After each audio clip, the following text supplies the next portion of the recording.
tous, soyez bienvenus à notre paroisse invisible. Traçons sur nous le signe de la croix, car c'est Dieu qui nous rassemble, au nom du Père, du Fils et du Saint-Esprit. Amen. Prions pour nos frères et sœurs malades.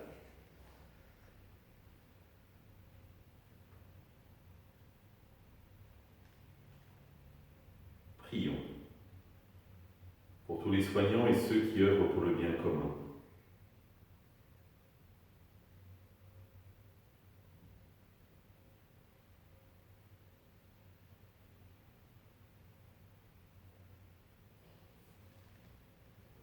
Prions pour ceux qui sont dans la solitude, l'angoisse, que l'Esprit Saint vienne les visiter.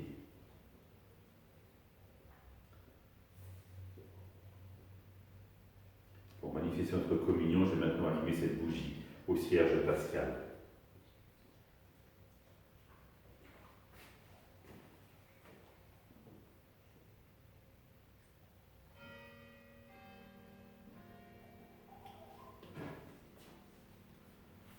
Dans l'évangile de Luc, quel malheur pour vous, pharisiens, parce que vous payez la dîme sur toutes les plantes du jardin, comme la menthe et la rue, et vous passez à côté du jugement et de l'amour de Dieu. Ceci, il fallait l'observer sans abandonner cela.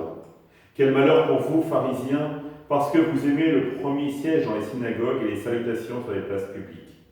Quel malheur pour vous, parce que vous êtes comme ces tombeaux qu'on ne voit pas et sur lesquels on marche sans le savoir.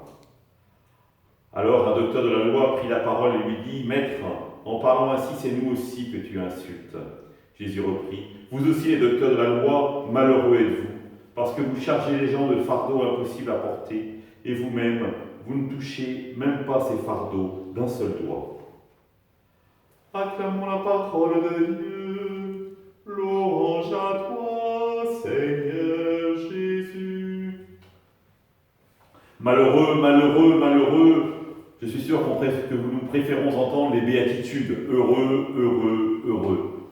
Et pourtant, il faut bien rendre compte de soucis qu'a Jésus pour les pharisiens et les docteurs de la loi, pour les faire, je dirais, revenir dans la juste compréhension de la loi. Ne pas l'absolutiser, mais voir le but précis, nouer la relation avec Dieu pour pouvoir nouer la relation avec ses frères et sœurs.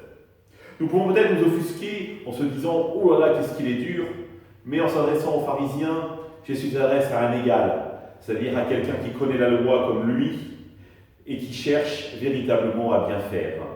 Et il faut bien se rappeler qu'à l'époque de Jésus, il y avait deux écoles, l'école de Shammai et l'école d'Hillel. L'école de Shammai, c'est une interprétation rigoriste de la loi. La loi devait être suivie comme un absolu. Alors que l'école d'Hillel, elle était beaucoup plus libérale. Et ce qui était fondamental dans cette école, c'était l'esprit de la loi. Et donc nous avons finalement là une controverse, on pourrait presque dire, entre intellectuels, entre gens qui désirent bien faire et qui ne sont pas d'accord. Et Jésus les traite un peu violemment pour les faire bouger, pour les aider à réaliser que l'important, ce n'est pas l'absolu de la loi, mais l'absolu de l'amour de Dieu qui nous emmène vers le prochain. Et il dit bien, il ne faut pas négliger la loi, mais regardez dans quel état d'esprit vous allez vivre cette loi.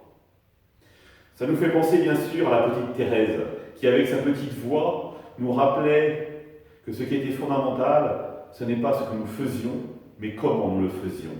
Est-ce que nous le faisions porter par l'amour de Dieu, en aimant les gens à qui nous le faisions ou pas?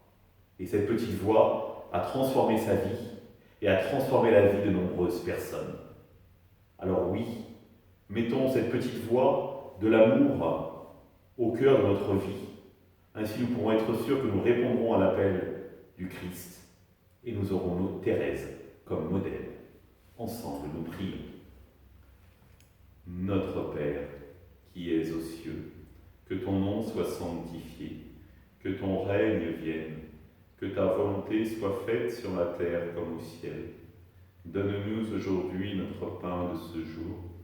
Pardonne-nous nos offenses, comme nous pardonnons aussi à ceux qui nous ont offensés.